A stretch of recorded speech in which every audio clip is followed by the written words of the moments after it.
Assalamualaikum warahmatullahi wabarakatuh. Pemirsa dan pendengar RRI dimanapun Anda berada. Kita kembali berjumpa di podcast ya untuk kesempatan hari ini.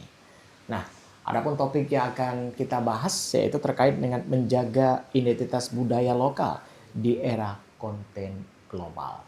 Nah, untuk membahas topik ini, kita akan memperkenalkan dua orang narasumber kita yang sudah berada di samping saya.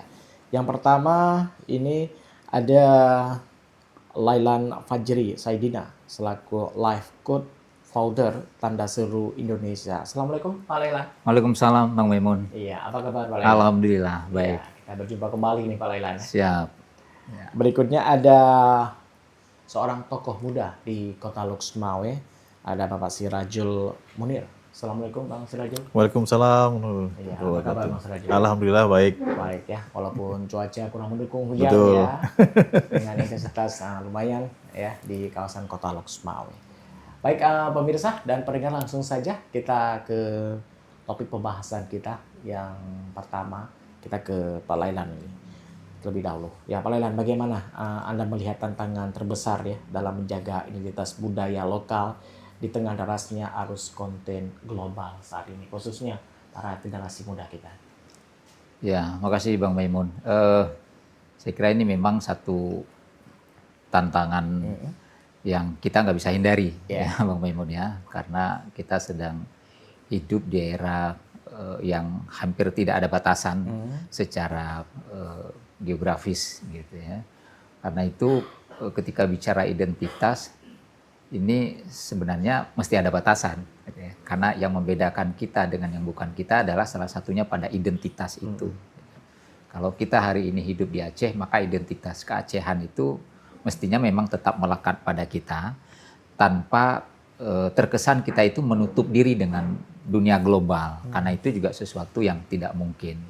Tapi kita tetap harus punya ciri khas, gitu ya. Harus tetap punya identitas, karena identitas itulah yang membuat orang itu mengenal kita, gitu ya. Sama seperti saya mengenal Bang Maimun. Kenapa saya kenal Bang Maimun? Ya pasti ada identitas tertentu yang membedakan Bang Maimun dengan saya atau Bang Maimun dengan Bang Sirajul Munir. Jadi begitu juga dalam konteks identitas kita dalam percaturan dunia global saat ini, gitu. Ya. Nah, ini kenapa generasi muda kita sungguh dengan cepat ya mudah menerima budaya luar ya dan melupakan budaya lokal sendiri. Nah ini juga pertanyaan terkait dengan tantangan tadi ya Bang Maimun ya. Kita bisa maklumi itu juga salah satu efek dari keterbukaan informasi yang mungkin begitu sulit untuk kita bendung. Jadi ketika informasi tentang dunia global datangnya itu lebih kencang, lalu informasi-informasi tentang identitas lokal kita sendiri redup, maka kita di satu sisi juga nggak bisa menyalahkan anak-anak muda yang begitu gampang menerima identitas luar, tapi mereka melupakan identitas mereka sendiri. Jadi dalam hal ini, saya kira ini menjadi motivasi bagi kita. Kalau begitu, kita nggak boleh diam. Ya, ketika kita ingin anak-anak muda kita itu hadir dengan identitas kelokalannya, tanpa kemudian menutup diri dengan identitas keglobalan tadi, maka informasi-informasi terkait dengan identitas lokal juga harus kencang, gitu. Harus tetap kita perkenalkan, dan ini jadi tanggung jawab bukan hanya pegiat budaya ya, Bang Munir. Betul. Tapi juga termasuk ya media RRI yang hari ini saya kira juga melakukan podcast ini karena ada tanggung jawab itu. Ya. Baik, kita menuju ke Bang Sirajul. Ini bagaimana Bang Sirajul melihat? Apakah memang generasi muda kita ya kurang suka dengan lokal atau memang mereka sudah mulai lupa ini? Ya, betul Pak Maimun. Jadi dalam beberapa riset lembaga-lembaga sosial itu memang menunjukkan kecenderungan semakin instan konten yang dimunculkan di media sosial sekarang itu, anak-anak tuh semakin suka. Jadi bayangkan saja itu hasil riset tahun 2022 itu menunjukkan 19% itu pengguna media sosial yang anak-anak yang menggunakan smartphone dan mengakses media sosial itu miris sebenarnya kita lihat itu 19% usianya mulai 4 tahun sampai 15 tahun. Ini seperti Bang Lailan sebutkan tadi, ini wilayah tanpa batas ini yang menjadi akses mereka hari-hari, mulai dari pagi ataupun pulang sekolah dan dominan waktu mereka gunakan untuk mengakses ini. Ini jadi beban keluarga ataupun PR kita bersama ini. Bagaimana orang tua terkhususnya itu supaya membuat anak-anak itu tidak mudah mengakses itu. Nah, kalau dari kecil sudah terdidik, sudah terbiasa mengakses hal-hal yang memang itu, akhirnya dia akan terbrand sendiri menjadi sebuah kebiasaan yang akan terus berlanjut sampai dia remaja bahkan dewasa.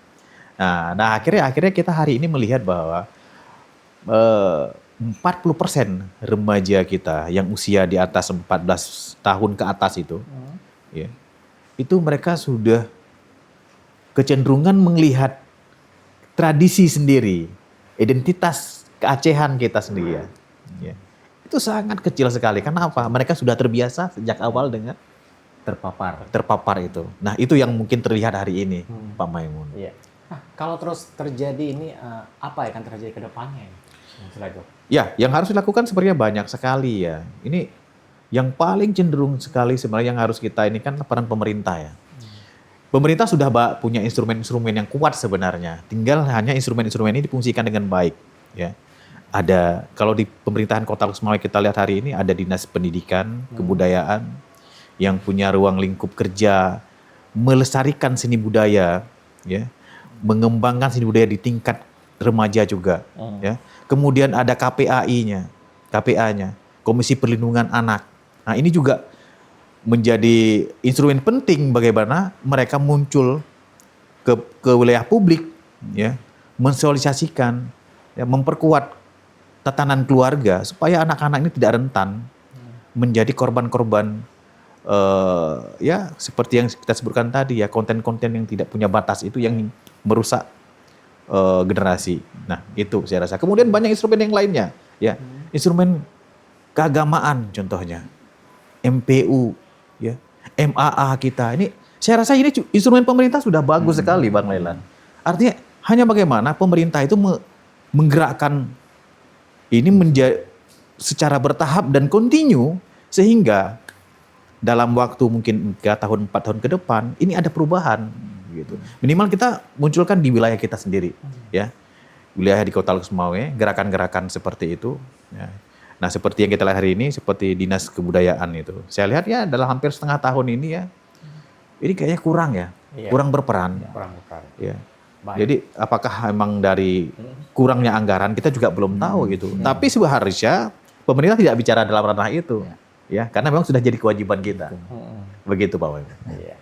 Baik, kita menuju ke Pak Lailan dulu. Pak Lailan, tadi peran pemerintah juga sangat penting. Mungkin bagaimana ini Pak Lailan ini bisa menambahkan mungkin? Ya, benar, saya kira sepakat ya, karena bagaimanapun itu salah satu ranahnya pemerintah, gitu ya.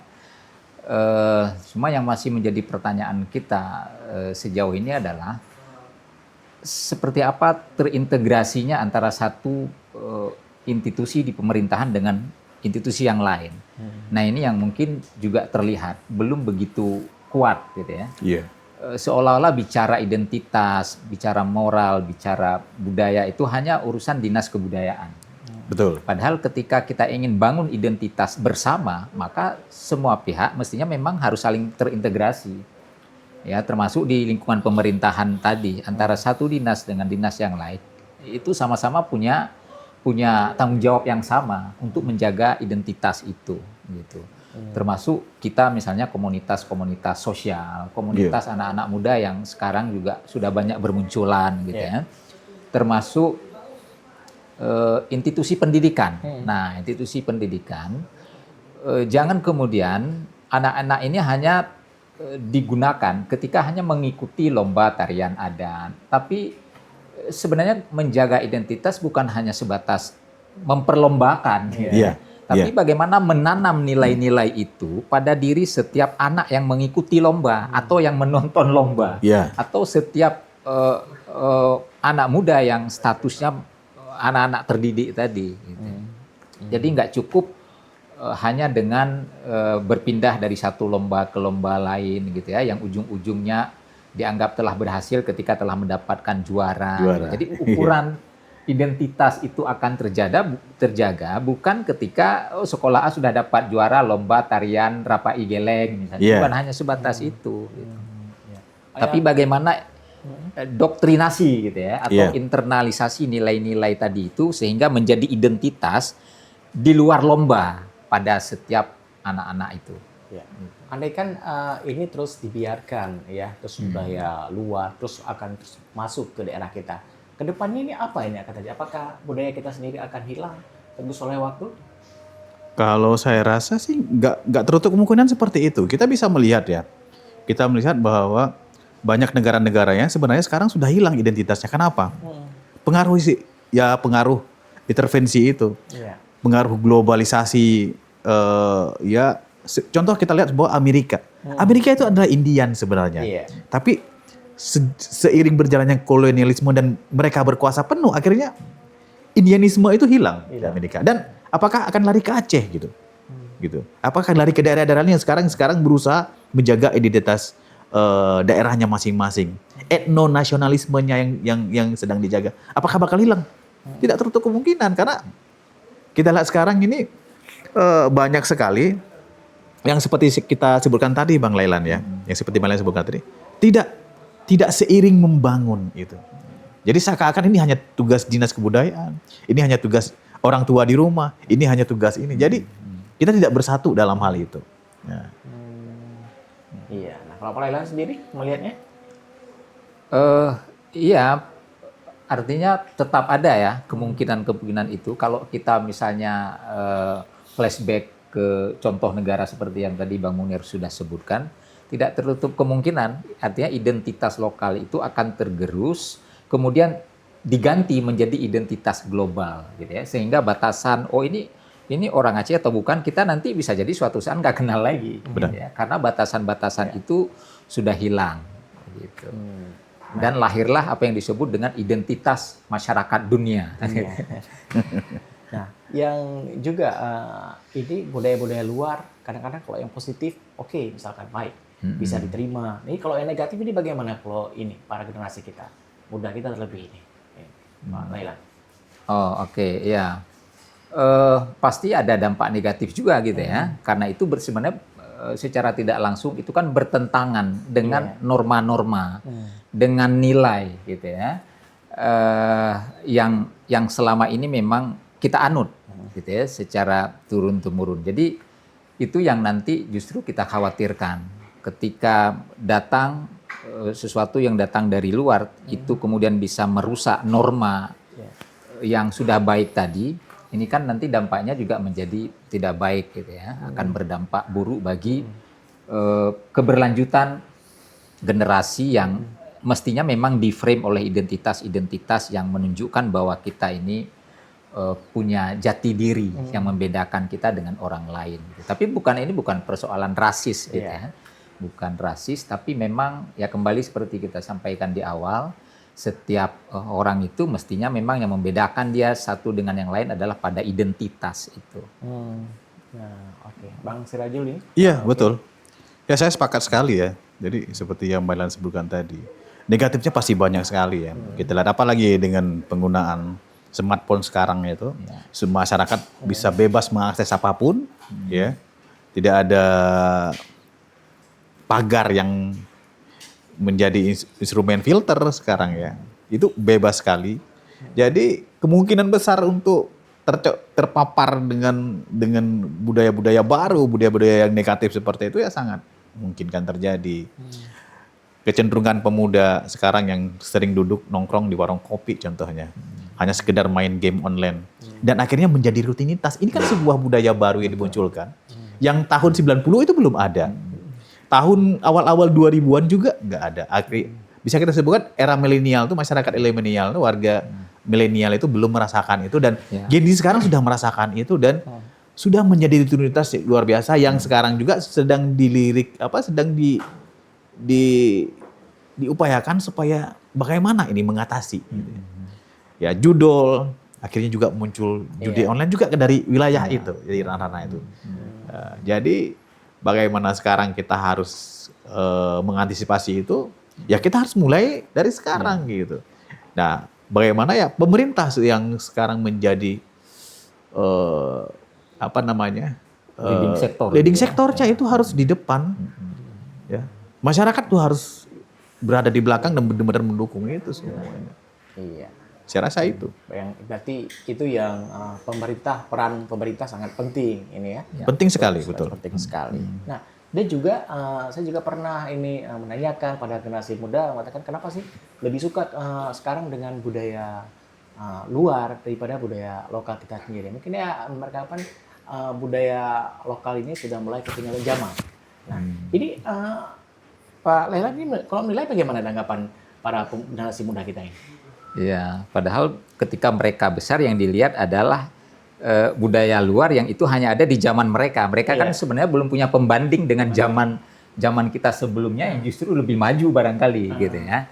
Nah, saya kira memang ini penting kita sebagai orang yang generasi yang sudah duluan dari mereka.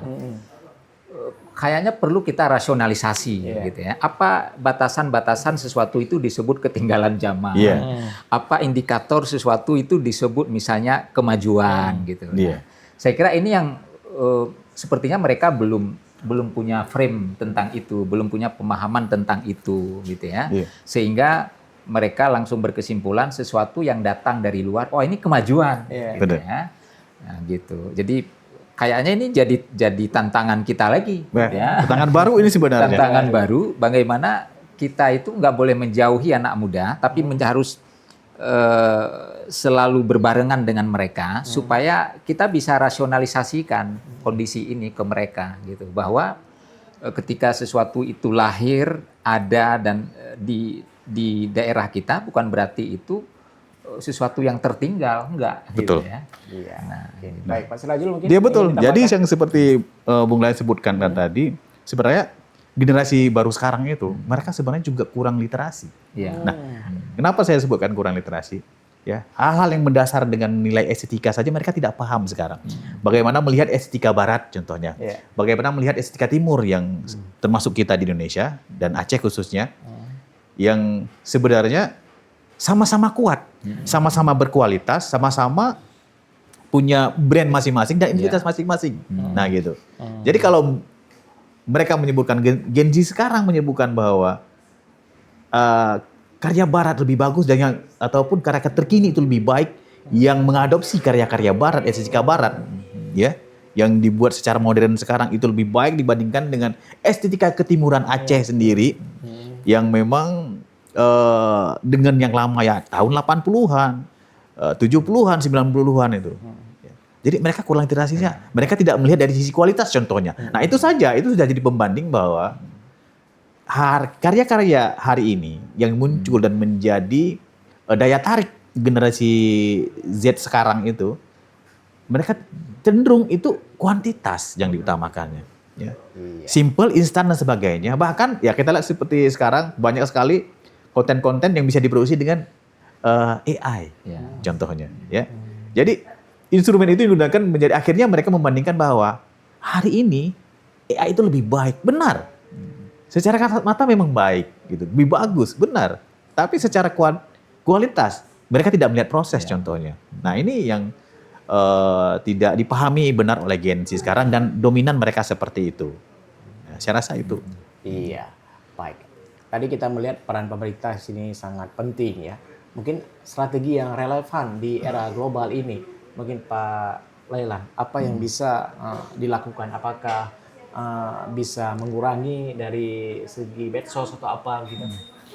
Ya, memang dalam kondisi kita hari ini, menjauhkan mereka dari sosial media sepertinya ini juga menjadi tantangan tersendiri gitu ya. Lagi-lagi ini sebenarnya kebijakannya ada di pemerintah. Walaupun itu kemungkinan itu juga ada. Kita lihat contoh misalnya ada beberapa negara yang justru masyarakatnya itu nggak kenal dengan sosial media. Kita sebut misalnya Iran, gitu ya.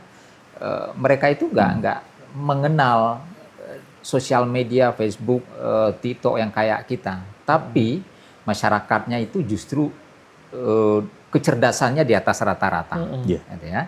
Ada satu Seperti Cina juga ya, Cina. termasuk Cina termasuk yang membatasi yang contohnya. membatasi itu, gitu ya. Tapi apakah kemudian negara mereka jadi tidak berkembang, ya? Jadi nggak maju, nggak, malah sebaliknya. Ada tes, contohnya misalnya ada tes IQ dunia, gitu ya. Ternyata 2 negara yang memiliki kecerdasan di atas rata-rata negara lain itu adalah China dan Iran. Iya, benar. Ya, lagi-lagi ini mereka justru tidak akrab dengan sosial media. Jadi ini juga bahagian dari literasi sebenarnya yang kita harus coba campaign gitu ya, bahwa jor-joran bermedia sosial bukan berarti itu menjadi indikator seseorang itu maju, walaupun dalam konteks kekinian. Benar. Ya. Bang Iya, Sirajul.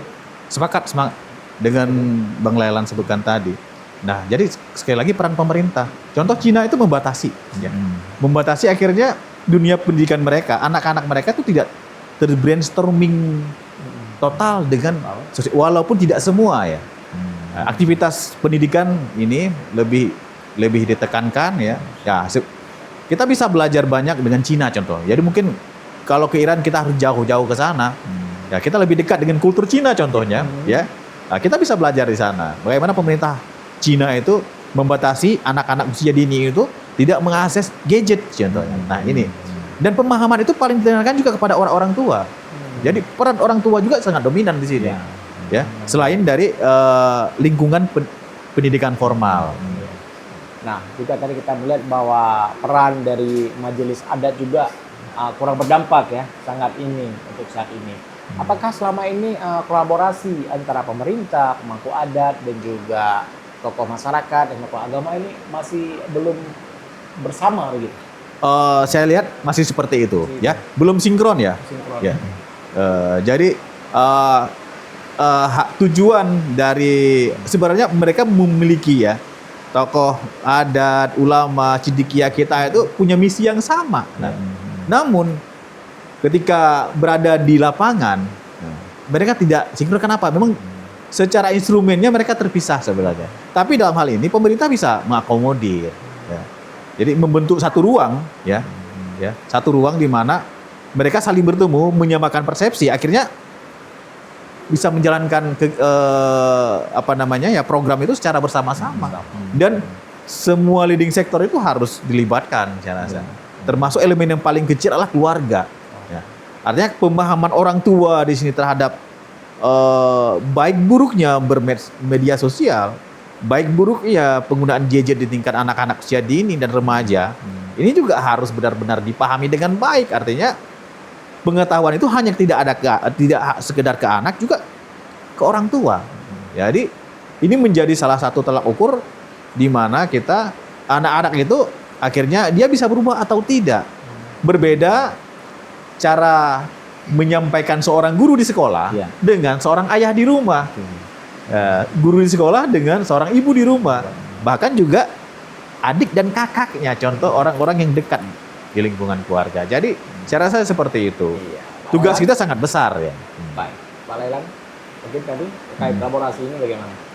Ya, saya kira sepakat dan memang itu yang mestinya harus dilakukan gitu ya. Seperti tadi kita sampaikan, sesuatu itu sebenarnya nggak masalah ketika dikerjakan bareng-bareng lah istilahnya, gitu ya. Jadi sesuatu yang dikerjakan bareng-bareng itu pada akhirnya akan memudahkan kita dalam mencapai sesuatu gitu. Dan hasilnya, dampaknya juga nanti akan dirasakan bareng-bareng kan gitu. Makanya kolaborasi itu, apalagi sekarang istilah kolaborasi itu menjadi sesuatu yang paling penting. Bahkan di dalam dunia pendidikan pun, kalau dulu anak lihat teman sebelahnya dalam belajar dianggap mencontek dan itu negatif, bahkan sekarang kolaborasi dalam belajar itu jauh lebih bagus. Ya, gitu ya. Iya, benar. Pak Lailan nih, terakhir sebelum kita akhiri untuk podcast kita di edisi hari ini, kira-kira apa yang bisa kita sampaikan terkait menjaga identitas budaya lokal di era konten global ini? Ya, identitas itu adalah investasi ya, investasi yang suatu saat itu orang akan menilai kita dari seberapa beda kita dengan orang lain, ketika kita bisa menunjukkan identitas terbaik kita, maka secara tidak langsung kita sedang mengangkat harkat dan martabat kita sendiri, termasuk mengangkat martabat daerah kita, gitu ya, martabat bangsa kita, gitu. Karena kita tidak bisa meninggalkan identitas kita, lalu kemudian karena itu adalah yang sesuatu yang membuat orang itu gampang mengenal kita, karena kita punya identitas itu, gitu. Iya, baik. Bang Sirajul Munir, yang Iya. terakhir nih, apa yang bisa disampaikan? Iya, budaya dan pelaku budaya itu artinya masyarakat itu tidak bisa dipisahkan. Jadi hari ini ketika budaya, tradisi dan identitas etno-nasionalisme kita terpisah dari warga, nah itu menjadi sebuah bencana sebenarnya. Hari ini etno-nasionalisme itu harus diperkuat. Yang pertama harus mulai dari keluarga, orang tua, kemudian dunia pendidikan. Baik. Baik, pendengar pemirsa dimanapun Anda berada, akhirnya sampai di sini kebersamaan kita. Dan kita ucapkan terima kasih untuk Pak Delan Fajri Saidina ya atas waktunya. Ya, Pak makasih. Delan. Yup, terima kasih Dan sama-sama. juga Pak Sirajul Munir. Yup. Ya. Semoga tentunya para generasi muda kita masih terus mempertahankan jati diri daerah ya, budaya kita sendiri di pengaruh dari budaya luar. Sampai di sini podcast kita untuk edisi hari, sampai jumpa. Assalamualaikum warahmatullahi wabarakatuh. Waalaikumsalam warahmatullahi wabarakatuh.